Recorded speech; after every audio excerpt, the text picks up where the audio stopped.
اللہ رب العزت اگر یہ چاہتا ہے نا کہ انسان اس کے ساتھ جڑے تو بھائی یہ بھی کوئی مشکل ٹاسک نہیں ہے، ایک ارادے کی دیر ہوتی ہے، بس یہ کافی ہے. اب اللہ اسے پیچھے نہیں ہونے دے گا. میں نہیں آ سکتا اللہ کی طرف، تو یہ تو مرنے کے بعد تو سارے یہ لوگ حسرت کر رہے ہوں گے. نہیں یقین تو کیا کریں پھر، مر کے دیکھ لیں. دوسرا چانس نہیں ہے نا یار. ایک دفعہ چلے گئے تو پھر واپس کون آتا ہے؟ انبیاء نہیں آئے تو میں اور آپ تو بہت چھوٹی مخلوق ہیں. تو یہ سارے فیصلے، یہ سارا یقین، یہ بھروسہ، یہ اعتبار آتا تو ہے ہمیں نا، اسی لیے تو کرتے ہیں لوگوں پہ، دنیا پہ. یہ نہیں کہ نہیں آتا. کیا آپ لوگوں نے لوگوں پہ یقین نہیں کیا ہوا ہے؟ کیا دو چار دوست، کیا آپ لوگوں کی زندگی میں دو چار لوگ ایسے نہیں ہیں جو آپ کے دوست ہیں، جن سے آپ کی دوستی ہے نا؟ یعنی دوستی کرنا بھی آپ کو آتی ہے، پھر آپ ان سے نبھا نہیں رہے، ان کو ٹائم نہیں دے رہے، ان کو سمجھ نہیں رہے، ان کی سن نہیں رہے، ان کی مان نہیں رہے. وہ آپ کی مان رہے، آپ ان کی مان رہے ہو. ایسے ہی ہے نا؟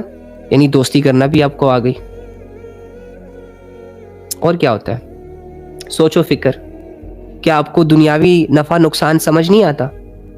کیا آپ کو نہیں پتہ چلتا کہ میرا نقصان کیا ہے، میرا فائدہ کیا ہے؟ یعنی جب بھی آپ کو نقصان ہوتا ہے تو آپ روتے دھوتے نہیں ہو، اس نقصان کا احساس آپ کا دل فیل نہیں کرتا ہے نا؟ الجھ جاتے ہو نا، سیڈ ہو جاتے ہو، موڈ سوئنگ ہو جاتا ہے، چینج ہو جاتا ہے، ہستی بستی دنیا کو آگ لگ جاتی ہے. اور جب خوش ہوتے ہو تو کیا خوشی دل محسوس نہیں کرتا؟ کیا آپ کا دل روبوٹک ہے، احساسات سے خالی ہے؟ کیا آپ کو پتہ نہیں ہے کہ خوشی کسے کہتے ہیں؟ کچھ جب فائدہ ہوتا ہے تو خوش کیسے ہوتا ہے دل، کیسے اجڑی ہوئی دنیا اچھی لگنا شروع ہو جاتی ہے نا؟ یہ احساس آپ کے دل کے اندر ہے نا؟ تو سب کچھ تو آتا ہے آپ کو. کس چیز کی کمی ہے؟ جہاں تک رہی فوکس کی بات، تو آپ کا فوکس نہیں ہے کیا؟ موبائل پہ آپ کا فوکس نہیں ہے؟ اگر جب آپ موبائل میں چیزیں دیکھ رہے ہوتے ہو، کچھ سرچ کر رہے ہوتے ہو، کچھ بھی کر رہے ہوتے ہو، چاہے اچھا چاہے برا، فوکس تو ہوتا ہے نا. آدھا گھنٹہ 1 گھنٹہ فوکس کے بغیر موبائل تو یوز نہیں کرتے. لیٹ سپوز میرے ہاتھ میں فون ہے، ہاں، میں یہ کرتا ہوں کہ 5-10 منٹ کچھ اور کرتا ہوں، پھر فون پر. یہ تو فوکس نہ ہوا نا. پراپر طریقے سے جب میں موبائل یوز کرتا ہوں تو کیا اس میں فوکس نہیں ہوتا؟ اگر کوئی ڈسٹرب کرے تو کیا یہ فیل نہیں ہوتا کہ ہاں مجھے کوئی ڈسٹرب کر رہا ہے؟ اگر میرا موبائل سے جڑا ہوا وہ فوکس ٹوٹے تو کیا مجھے یہ فیل نہیں ہوتا کہ میرا فوکس ٹوٹ چکا ہے؟ ہوتا ہے نا. سب کچھ تو آتا ہے آپ کو، سب کچھ تو فیل کیا ہوا ہے. کنسسٹنسی بھی آتی ہے، وہ بھی مسئلہ نہیں ہے. کیوں آپ ڈیلی خوراک نہیں کھاتے کیا؟ آپ کو پتہ نہیں ہے کہ ایک چیز ہے جو میں نے ڈیلی بیسس پہ کرنی ہے؟ 3 ٹائم کا کھانا آپ کھاتے ہو، سب کچھ آپ کو آتا ہے. کون سی چیز رہ گئی ہے سیکھنے والی؟ چلو ایک چیز کا پتہ نہ ہو، علم نہ ہو، نالج نہ ہو، اس چیز سے احساس نہ جڑا ہو، وہ ہمارے علم میں ہی نہ آئی ہو، ہمیں پتہ ہی نہ ہو کہ کیسے کرنا ہے، تو ان چیزوں کو لے کر اگر میں تھوڑا سا ٹائم لے لوں سمجھنے میں، سیکھنے میں، پھر کرنے میں، تو بات بنتی ہے. اللہ سے جڑے جذبے تو میں لوگوں سے جوڑ رہا ہوں نا. اگر مجھے اللہ کی بات ماننا مشکل لگ رہی ہے تو پھر میں لوگوں کی کیوں مان رہا ہوں؟ اگر میں اللہ سے اپنی دوستی پکی کرنا مشکل سمجھ رہا ہوں تو پھر میں دوستوں سے کیسے دوستیاں لگا رہا ہوں؟ یعنی مجھے سب کچھ آتا ہے. اگر میں کرنا چاہوں نا میں کچھ بھی کر سکتا ہوں. آپ کرنا چاہیں تو آپ بھی کچھ کر سکتے. جب ایک انسان بگڑ سکتا ہے، ٹھیک نہیں ہو سکتا. کون چاہتا ہے کہ وہ بگڑ جائے؟ آپ چاہتے ہو؟ نہیں. بگڑے ہوئے انسان سے پوچھو ذرا، تم اپنی مرضی سے بگڑے ہو؟ وہ کہے گا نہیں. تو جس کام میں آپ کی مرضی شامل نہیں تھی وہ تو ہو گیا. ہاں بھائی، صحیح ہونا چاہتے ہو؟ ہاں ہونا چاہتا ہوں. نالج گین کرنا چاہتے ہو؟ ہاں کرنا چاہتا ہوں. اللہ سے جڑنا چاہتے ہو؟ ہاں جڑنا چاہتا ہوں.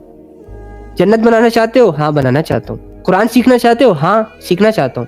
ارادہ ہے؟ ہاں نا، دل سے ارادہ ہے. پکا ارادہ ہے؟ جی پکا ارادہ ہے. ابے بگڑنے میں ارادہ تھا؟ نہیں، بگڑنے میں تو ارادہ نہیں تھا، پتہ ہی نہیں لگا، بس بگڑ گیا. تو ٹھیک ہونے میں تو ارادہ بھی ہے. سیکھنے میں تو ارادہ بھی ہے, اللہ سے جڑنے میں ارادہ بھی ہے, پھر کیا مسئلہ ہے؟ سستی, غفلت, شارٹ کٹ کے چکر. پاکستانی عوام, انڈیا کی عوام آلموسٹ یہ زیادہ سمجھ جاتے ہیں ایک دوسرے کو, یا جنہیں اپنا آپ زیادہ سمجھ آ جاتا ہے, یہ غفلتوں کے حوالے ہو جاتے ہیں, سستیوں کے حوالے ہو جاتے ہیں. پھر ایک کام کو اندر سے کرنا چاہ رہے ہوتے ہیں, باہر سے اس کی پریکٹس نہیں کرتے, باہر سے اس کے لیے 2-4 قدم نہیں اٹھاتے. واللہ اللہ رب العزت کہہ رہا ہے یہ قرآن سمجھنے میں آسان ہے, اسے یاد کرنے میں آسان ہے, عمل کرنے میں آسان ہے. لا یکلف اللہ نفسا الا وسعہا, میں کوئی بھی انسان کو ایسا آرڈر نہیں دیتا, ایسے بوجھ اس پر نہیں ڈالتا جو وہ اٹھا نہ سکے. اور بس جیسے کہ اللہ رب العزت نے ہمیں یہ نہیں کہا کہ سورج کو بے نور کر دو, تم میں سے جو انسان بھی سورج کو بے نور کرے گا وہ انسان کے لیے جنت. 2-4 ستارے توڑ کے لے آؤ, جو ایسا کرے گا, جو آسمان سے ستارے توڑنے میں کامیاب ہو گیا, اس کے لیے دنیا کی بھی لگژری لائف ہے, مرنے کے بعد بھی جنت. ایسا تو کوئی کرائٹیریا ہی نہیں ہے ڈوڈ. تو یہ ان چیزوں کو ہم کہہ سکتے ہیں کہ مشکل ہے, آؤٹ آف رینج ہے, ہمارا ہاتھ نہیں جا سکتا بھائی وہاں, ہمارے پاس ریسورسز نہیں ہے. تو اللہ رب العزت نے ایسی چیز فرض بھی نہیں کی. اللہ کو پتا تھا کہ ایک انسان نماز پڑھ سکتا ہے, اسی لیے انسان کو یہ کہا کہ نماز پڑھو. اللہ کو پتا تھا کہ انسان اپنے کمائی ہوئی دولت میں تھوڑا سا حصہ دے دے گا یار, افیکٹ نہیں ہوگا اس کو, اسی لیے صدقہ خیرات زکوٰۃ وغیرہ فرض کیے. اللہ کو پتا تھا کہ انسان مرے گا نہیں 7-8 گھنٹے کے روزے سے, بھوک برداشت کر کے, پیاس برداشت کر کے, اسی لیے اللہ رب العزت نے رمضان کے روزے فرض کیے. کیا مشکل؟ اسی طرح اللہ رب العزت اگر یہ چاہتا ہے نا کہ انسان اس کے ساتھ جڑے, تو بھائی یہ بھی کوئی مشکل ٹاسک نہیں ہے, ایک ارادے کی دیر ہوتی ہے. جو چیزیں اللہ سے دور رکھتی ہیں ان چیزوں کو توڑنا ہوتا ہے, چھوڑنا ہوتا ہے, ڈسکنیکٹ ہونا ہوتا ہے اس سے. اور وہ اللہ جو خود چل کر آتا ہے, انسان کے 2 قدم اٹھے نا اللہ کی طرف, بس یہ کافی ہے. اب اللہ اسے پیچھے نہیں ہونے دے گا, کیونکہ 2 قدم اللہ کے لیے اخلاص سے اٹھانے کی لذت جب انسان فیل کرے گا تو وہ یہ گواہی دے گا دل سے, وَمَا لِيَ لَا أَعْبُدُ الَّذِي فَطَرَنِّي وَإِلَيْهِ تُرْجَعُونَ. آخر میرے پاس ایسا کاز کیا ہے, ریزن کیا ہے, مجھے کس چیز نے پاگل بنا کے رکھا ہوا ہے کہ میں اللہ کی عبادت نہ کروں؟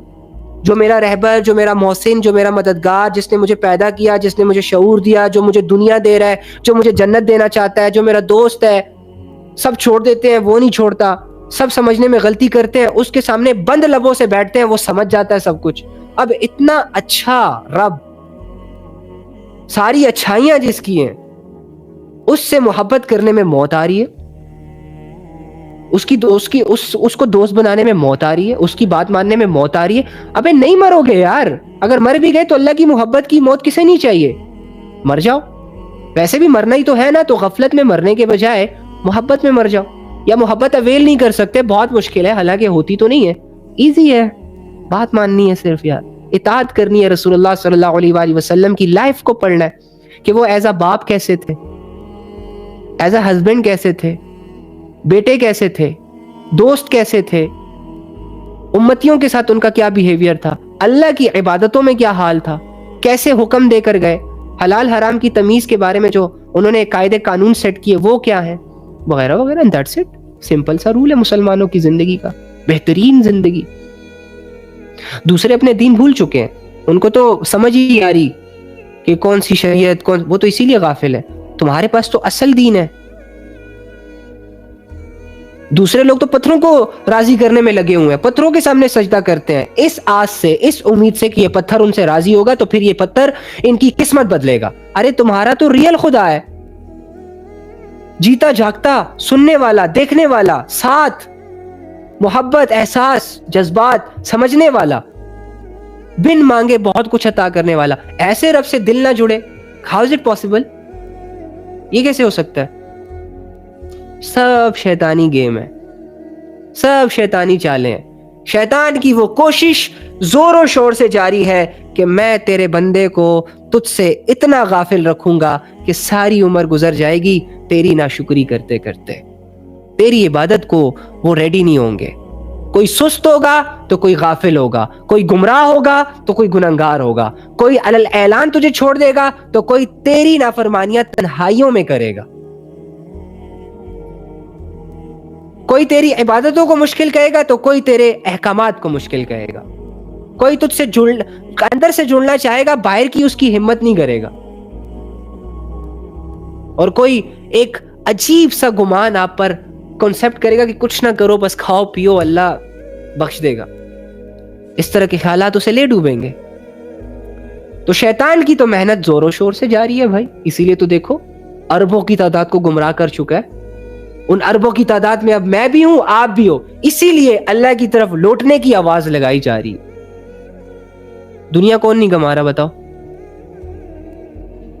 دنیا کی محنت ہے, دنیا کی آواز کون نہیں لگانا؟ سب لگا رہے ہیں. لیکن اللہ نے کیا کہا ہے؟ وَمَنْ أَحْسَنُ قَوْلًا مِّمَّنْ دَعَا إِلَى اللَّهِ وَعَمِلَ صَالِحًا وَقَالَ إِنَّنِي مِنَ الْمُسْلِمِينَ. کہ اللہ کو تو اس انسان کی بات اچھی لگتی ہے. اس انسان سے بہتر بات کس کی ہو سکتی ہے جو لوگوں کو اللہ کی طرف بلائے اور خود بھی نیک عمل کرے, اللہ کی پیروی کرے, رسول اللہ کی بات مانے, آخرت کا خیال دل سے نہ نکالے, دنیا کی لذتوں کو, دنیا کی خواہشوں کو, دنیا کی محبتوں کو اللہ پہ قربان کر دے. یہ نہ ہو کہ دنیا کی خواہش پہ اللہ کے تعلق کو قربان کر دیا جائے. ایسے فیصلے نہ کرو. اور نیک اعمال, مسلمان رہو. اکڑ, غرور, تکبر والا راستہ نہ اختیار کرو. گناہوں والا راستہ اختیار نہ کرو. غفلتوں والا راستہ اختیار نہ کرو. لٹ جاؤ گے, برباد ہو جاؤ گے. ایمان کی دولت جو اللہ رب العزت نے بن مانگے عطا کی ہے, اس سے ہاتھ دھو بیٹھو گے. تو ایک دفعہ اگر ایمان سلب ہو گیا ان گناہوں, غفلتوں, سستیوں اور شیطانی وساوس کے ذریعے سے, اور اللہ کی عبادتوں سے منہ موڑنے کی وجہ سے اگر ایمان کی دولت سلب ہو گئی, تو دنیا اگر سونے کی بھی بن کر تمہیں مل گئی, تم اس دولت سے خوش نہیں ہو سکتے بھائی. یہ دولت تمہارے سکون کا سامان نہیں بن سکتی. تمہارا سکون تمہارا ایمان ہے, تمہارا اطمینان تمہارا رب ہے, تمہاری محبت رسول اللہ صلی اللہ علیہ وآلہ وسلم ہے, اور تمہارا ٹاسک آخرت کی زندگی ہے. یہ دنیا کے چند ٹکوں پر اور 2-4 چہروں پر اور 3-4 تعلقات کی وجہ سے رب کو نہ گوا دینا کہیں. جن لوگوں نے گوایا ہے نا, میں وہی کہہ رہا ہوں کہ اگر اتنی اتھارٹی آپ کے پاس ہوتی کہ اللہ ہمیں مردوں سے بات کرنے دیتا, یا مردے کبھی کبھی مہینے 2 مہینے کے بعد اٹھ کے ہمیں سمجھانے کے لیے آ جاتے ساری چیزیں دیکھ کے, تو آپ لوگوں کی منتیں کرتے کہ بھائی ہم خالی ہاتھ آئے ہیں یہاں پہ, تم لوگ نہ آنا. ہم نے اللہ سے بڑی غفلت کی تھی, سمجھانے والوں کی بات کو ایک کان سے سنا, دوسرے کان سے نکالا. اسی لیے ہمارا یہ حال ہے کہ ہم کچھ نہیں لائے آخرت میں اپنے لیے. سارا ساز و سامان اپنے بیوی بچوں کے لیے چھوڑ دیا تھا, اور ان کو کمانے بنانے کی خاطر ہم نے اس قرآن سے غفلت کر لی تھی. اللہ یاد ہی نہیں آ رہا تھا. گناہ بڑھ رہے تھے, غفلتیں بڑھ رہی تھی, اندھیرے چھا رہے تھے زندگی میں, لیکن قرآن کا نور اپنے سینوں میں اتار کر ان غفلتوں سے توبہ نہیں کی, ان گناہوں سے توبہ نہیں کی. اپنی زندگیوں کو ناچ گانوں میں, اپنی زندگیوں کو لڑکیوں کے پیچھے, لڑکوں کے پیچھے, موبائلوں میں, دولتوں اور عزتوں اور شہرتوں کے چکروں میں گوا دیا, ضائع کر دیا. اللہ کو نہ جان سکے, اللہ کے ساتھ کچھ ٹائم نہ سپینڈ کر سکے. ہمیشہ یہ ارادے کرتے تھے, کل سے, پرسوں سے, ابھی سے, رات سے, صبح سے. وہ ارادے محض ارادے رہ گئے, ہمت نہیں کی, ان ارادوں کو عملی شکل نہیں دی. دل چاہتا تھا اللہ کے ساتھ جڑیں, اللہ کے ساتھ زندگی گزاریں, چھوڑ دیں یہ سارے فضول کام, یہ فضول لوگ, یہ فضول خواہشیں, یہ لا حاصل کی تمنائیں جنہوں نے ہمیں الجھا کے رکھا ہوا ہے, لٹو بنا کے رکھا ہوا ہے. لیکن وہ ارادے, وہ تمنائیں محض صرف تمنائیں تھی. دلوں میں یہ ساری چیزیں تھی, لیکن عملاً اس کے لیے کچھ نہیں کرتے تھے. تو انما الاعمال بالنیات, اعمال کا دار و مدار نیتوں پر ہے اگر آپ کی اچھی نیت ہے. لیکن اللہ کیا کہتا ہے, والعصر ان الانسان لفی خسر, ہر انسان خسارے میں ہے بے شک, الا الذین آمنوا وعملوا الصالحات, جو ایمان لے آیا, جو اللہ کو پہچان گیا, جس نے اپنا رب اللہ کو سلیکٹ کیا, اس کے ساتھ کوئی شریک نہیں کیا, اسی پہ بھروسہ کیا, اسی سے مانگا, اسی کے سہارے زندگی گزاری, اس کے لیے قربانیاں دی, اور اس کو کھونے کے ڈر سے دنیا سے سائڈ پہ رہا, گناہ کر سکتا تھا، لذتیں اویل کر سکتا تھا، دولتیں حرام کی کما سکتا تھا، بہت بڑے بڑے کام کر سکتا تھا، لیکن اللہ رب العزت پر ایمان کی خاطر اپنی خواہشوں کو دبا کے رکھا، اپنی لذتوں سے منہ موڑے رکھا، ہر لذت کو حلال وے میں چاہے تھوڑی کیوں نہ ہو ایکسیپٹ کیا، حاصل کیا، حرام کی طرف نہیں گیا، نیک اعمال کیے، وہ خسارے سے بچ گیا۔ وتواصوا بالحق وتواصوا بالصبر، بس یہی تو اس کی زندگی تھی۔